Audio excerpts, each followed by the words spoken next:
In the programme which follows, reporter John Pilger expresses a personal view.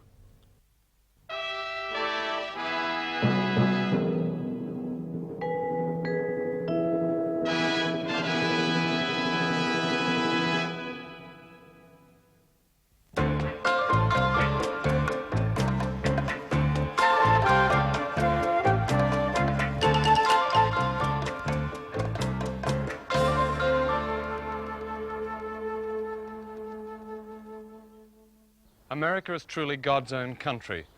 The natural bounty that pours from this land is almost too great to comprehend. America controls half of all the world's wheat, 2/3 of all cereal foods, 95% of all soybeans. That's why President Harry Truman called America the breadbasket of the world. And indeed, she has been the most generous in the world. That spirit is now changing in Washington, the Washington of Dr. Henry Kissinger. A member of Dr. Kissinger's staff has said publicly, to give food aid to countries just because they are starving is a pretty weak reason. In every major deal Dr. Kissinger has done in recent years, food has been a decisive factor. For agreeing to détente, Russia got American food. For signing a Middle East peace agreement, Egypt got American food. For prolonging the war in Vietnam, the generals of Saigon got American food, which they sold to buy arms. In the last few years, the world has been much obsessed with the oil weapon. But as the following half hour will show, there is a new, more powerful weapon, food. And this one is lethal.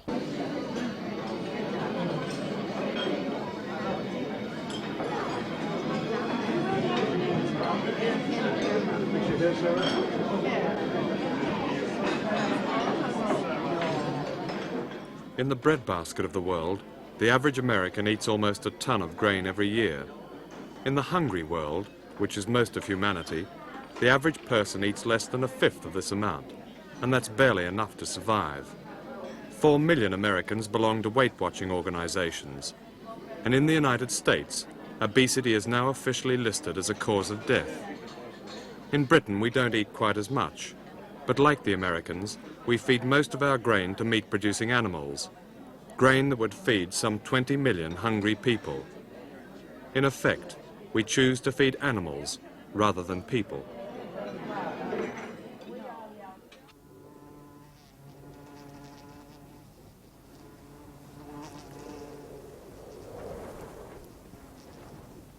People starve to death for a number of reasons.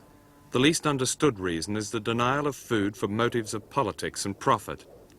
For example, last April, in a federal court in New Orleans, 2 of the largest American food companies were found guilty of shipping deliberately short-weighted grain to poor countries. Grain which had been paid for in precious hard currency and had earned the companies a fat profit of $1.75 million. The companies were given the maximum fine of just $500,000. And these are only some of 65 criminal indictments outstanding against American food companies.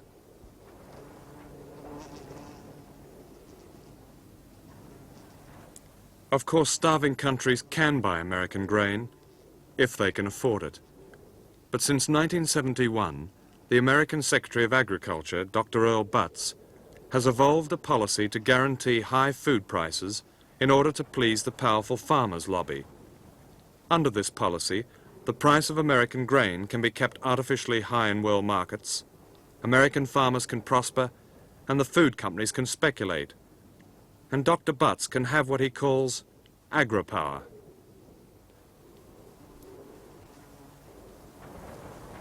And while many people have died, Secretary of Agriculture Butz has refused to recognize any international agreement to hold back the price of food. I'm not very sympathetic with the food needs of a nation where their governments and their leaders are constantly demeaning the United States, are aligning themselves with the Soviets, are condemning us for being international imperialists and that kind of thing. I don't think we are. I think our record clearly demonstrates we're not. Mr. Secretary, what do you mean by agri-power?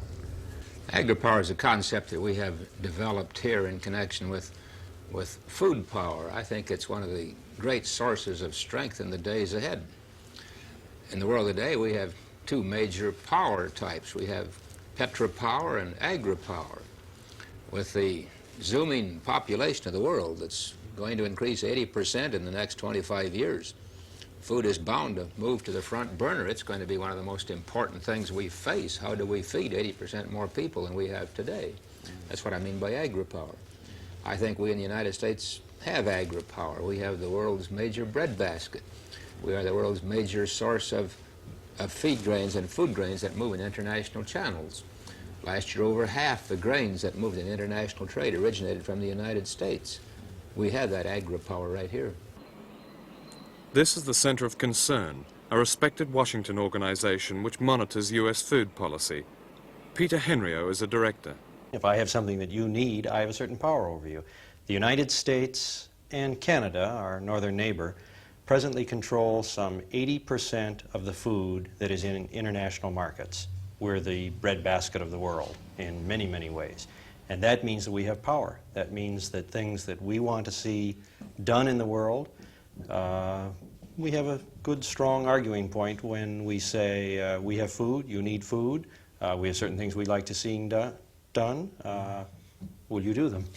Politically done, of course. Politically done. Yes. Well, now, how give us some examples of that. How is this terrific power of American food used for political aims? I think one of the clearest things that we've had in recent years, and something that came home as quite a shock to people in the United States, was the way the United States in the early part of the 70s, so 71, 72, 73, 74, how the food that we were distributing to a hungry world actually was being used for political purposes. We have a piece of legislation in this country called Public Law 480, PL 480. And under it, we basically share with the rest of the world food. But in the early 1970s, it was discovered by the American public that the major amount of food that was being distributed under PL 480 was going to South Vietnam, Cambodia, Chile, and a couple of the Arab oil states. Basically, we were using food to shore up, to support, to win the favor of nations that politically were very important to us. I think that this came as something of a shock. For instance, in the fiscal year 1974, the United States distributed some almost 50% of the food that it sells on sort of low interest rates under PL 480 went to Cambodia and Vietnam. Went under situations which, as a matter of fact, were military aid. It was not humanitarian aid. Surely it helped hungry people, but it was not primarily guided for a humanitarian reason, but for a military reason, a political reason, and that's agri-power. Dr. Henry Kissinger has stated categorically that the vast majority of American food aid is for humanitarian purposes. This is not true. In 1974, the General Accounting Office in Washington found that most American food aid did not go to starving countries, and that a very large amount went to regimes that were politically acceptable to Washington and to Dr. Kissinger. A prime example of this is Chile. One of the weapons that brought down the democratically elected Allende government in Chile was food. On Dr. Kissinger's orders, most American food aid to Chile was cut off, and hunger and disorder followed, leading to a military takeover which brought Chile back into the Washington fold. And of course, once the generals and admirals were in power, Chile got its food back. Not far from Dr. Kissinger's office in the State Department is the so-called Zap Office, which monitors the voting of countries in the United Nations. If certain small and poor countries, which are dependent on American food aid, vote against the policies of the United States, they are zapped, which means simply that their food aid agreements can be suspended. And of course, many of their people will go hungry, and some of them may die. In many cases, the need for food aid diminished. After all, we just have a limited amount of food aid. The Congress appropriates this year about $1.3 billion, including ocean transportation. That means we have about $1 billion worth of food aid, and there's always more demand for that than we have aid available. And we've got to decide here on where the top priorities are, where it goes. And again, I'll state very frankly that my own personal opinion is if we get a government or get a country that is openly anti-American, if they run counter to our policies, if they criticize us, if they make speeches about the great imperialism in this country, and that type of thing, I'm not very sympathetic to that kind of country. And I think the American people increasingly are not sympathetic to that kind of treatment. I think you've seen that in our representation in the United Nations, for example, with Pat Moynihan there, where Pat was very outspoken, with the full concurrence and support of the President, and I may say the full support of the people of the United States, that we simply refuse to lie down and be kicked around without standing up. And I think that any country that gets kicked around the way some of these countries try to kick the United States around would not have a continuing flow of aid to those countries. With respect, Mr. Secretary, how can a small, poor, hungry country kick around the wealthiest and most powerful nation on earth? They have the same vote in the United States, in the United Nations, that Great Britain has or the United States has. Some of those countries don't have half the gross national product that London has. And yet they'll vote just the same vote that Great Britain has or the United States has. Are these the countries on the so-called Zap list? I'm not familiar with the Zap list, so I don't know what that is. But surely, Mr. Secretary, everybody in Washington knows about the Zap Office. We've been told many times about it. I'm not familiar with it. Let's see. But a Zap Office does exist, or perhaps Dr. Butts knows it by its bland official title, the Office of Multilateral Diplomacy.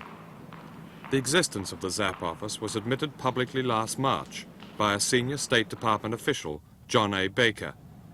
Its function is not to zap automatically the food aid agreement with a country opposed to American policies, but to play a cat-and-mouse game. As Dr. Kissinger himself has said, should any country engage in a continuous pattern of hostility to the U.S. at the United Nations, such a prolonged pattern would definitely be a heavy factor in considering our bilateral relations with that country, particularly in determining the appropriate levels of assistance. I asked Peter Henriot what he knew about a list of ZAP countries. It's not a publicly revealed kind of list, but I think we can be, at least in terms of the policy, several of the African countries that have consistently joined in that solidarity of the Third World bloc against the United States, and are countries that, as a matter of fact, are dependent upon some humanitarian assistance, some PL-480 assistance from the United States. So we're talking about the sub-Saharan states, the Sahelian Countries states. like Sierra Leone, which doesn't give support to the United States and indeed gets virtually no food. Gets virtually no food, votes against us in many ways, and yet is a nation that has a great deal of need, as opposed to some classic examples in terms of the Southeast Asian states that we were militarily involved in supporting, the South Vietnam, Cambodia. Now, some people, and many people in the United States, I think a good deal of general public would say, well, that's not manipulations, that's just realistic use of something we have. The Arabs use oil power, to advance there. Why can't we use food power? I at least would say from some kind of an ethical, humanitarian point of view that food and oil are two different commodities. One relates to basic survival and the right to survival. Another relates to survival in a more general way and a lot of the superfluities of life. But I don't think you can treat food in the same category that you can treat oil. We can do without oil, but not without food, perhaps. We can do without oil with difficulty. We can do without food not at all. The scripture says man lives not by bread alone, but he doesn't live very far without bread. Up to 1974, the U.S. government had paid American farmers $3 billion not to plant millions of acres of cereal crops. This kept the world price inflated, and as a result, the food that was available was beyond the reach of those countries on the ZAP list, like Chile, and countries like Bangladesh that were considered strategically expendable and had no reserves of hard currency. Hunger, said President Harry Truman, is fostered not by scarcity, but by greed. Lester R. Brown is a leading Washington economist and president of the World Watch Institute. The dependence on North American food is increasing rapidly, and it's not only poor countries or small countries, it's countries everywhere. The U.S. Department of Agriculture publishes trade data, agricultural trade data, for some 115 countries now. Of that 115 countries, one can count on the fingers of one hand the important exporters remaining. Over the past 20 years or so, there have been literally scores of new food importing countries to emerge in the world. There has not been a single new exporting country of any significance in global terms. This has been entirely a one-way street. Not only the number of food importing countries increased, but the degree of dependence has increased. There are now close to a dozen countries in the world that import more than half of their total food supply, and that list is getting longer. Not only are poor countries, which lack purchasing power, affected when food becomes scarce and when prices rise, but large countries such as the Soviet Union are affected. Interestingly, for the past 2 years, per capita grain use in the Soviet Union has moved above that in the United States. Not because the Soviets are that well fed, but because of the enormous inefficiencies in the Soviet system. When the Soviet Union has a poor crop, its food deficit is so large that there is no other country or combination of countries in the world that can respond to it other than the United States. This leads to a very interesting political scenario, which is that not only do countries everywhere have a vested interest in avoiding a Soviet nuclear attack on the United States, but the Soviet Union itself does. One would at least have to credit the Soviets with being intelligent enough not to bite the hand that feeds them. And it is the United States that's feeding the Soviet Union today. I saw a cartoon a few months ago in the New Yorker or somewhere, and it showed a Soviet classroom, and it showed this Soviet school teacher with a long pointer pointing to a map and saying, you know, here, children, is the breadbasket of Mother Russia.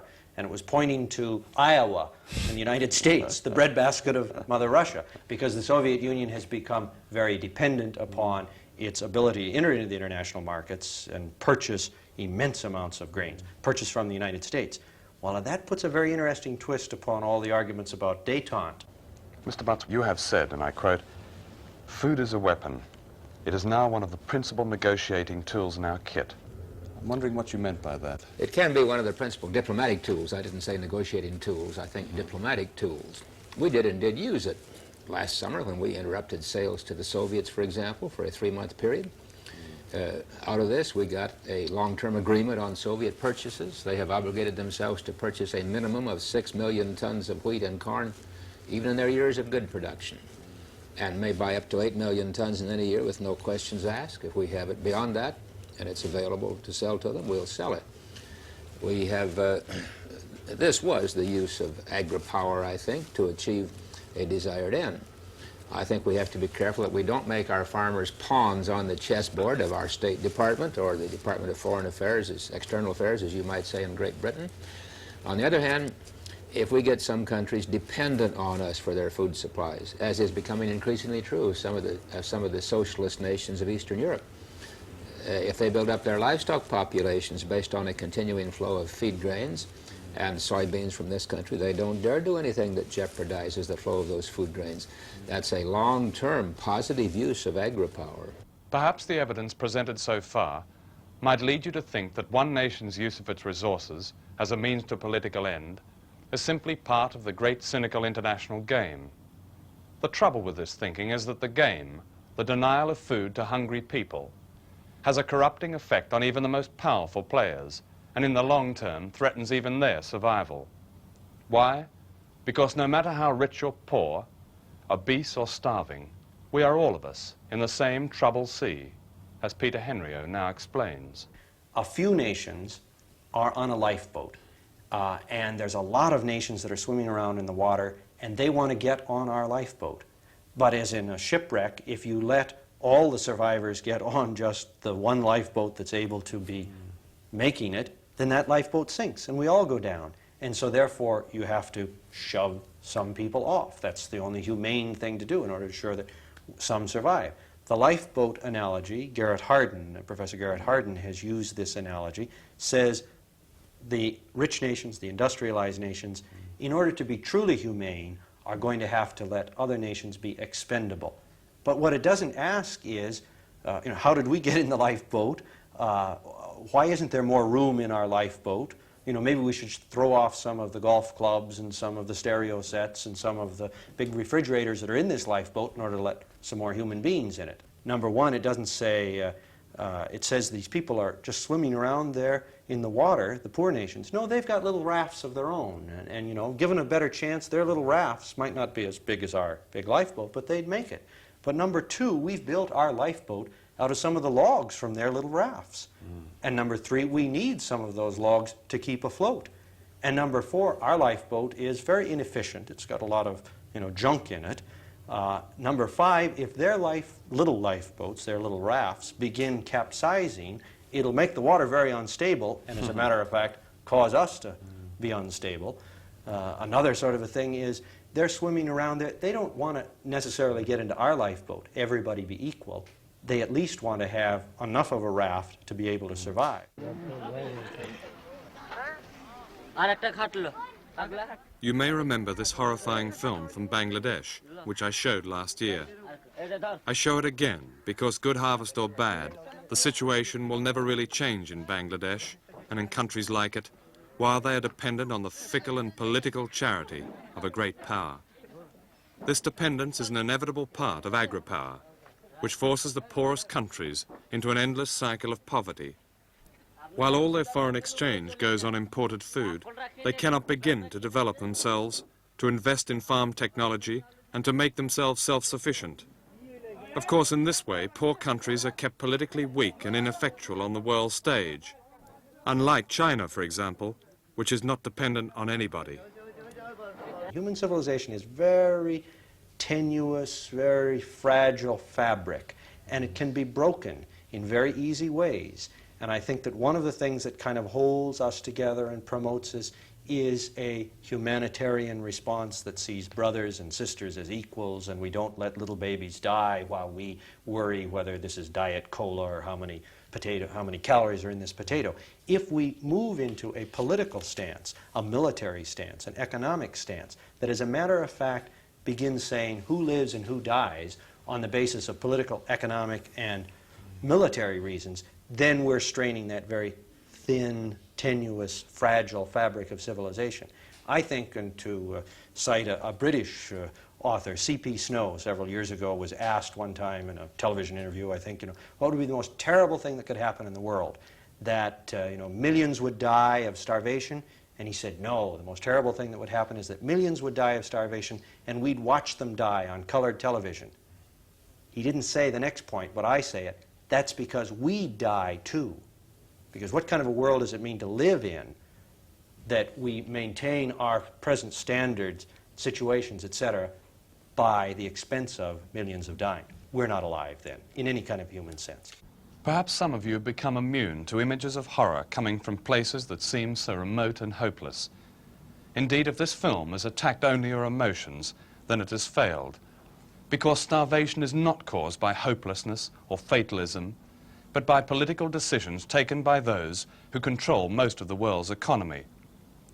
For too long, the rich world, and that includes Britain, has salved its conscience with convenient myths about hunger. Myth number one is that the world is running out of food. In fact, 2.5 times the present cultivated land of the world is not being farmed properly or even farmed at all. Why? Because the wealthiest nations, and especially America, control and waste most of the food and do not seriously help or even allow the poor nations to develop themselves and to kick the habit of having to sift the crumbs in the so-called free markets of the West. Myth number two has to do with population control, which we preach endlessly. The truth is that rapid population growth will stop only when people are freed from a system that keeps them poor and powerless. The agri-power of Dr. Earl Butts is a pillar of such a system. Do the Buttses and the Kissingers have to actually see a child starve to death on colored television before they understand what kind of dangerous and pointless world they are passing on to all our children?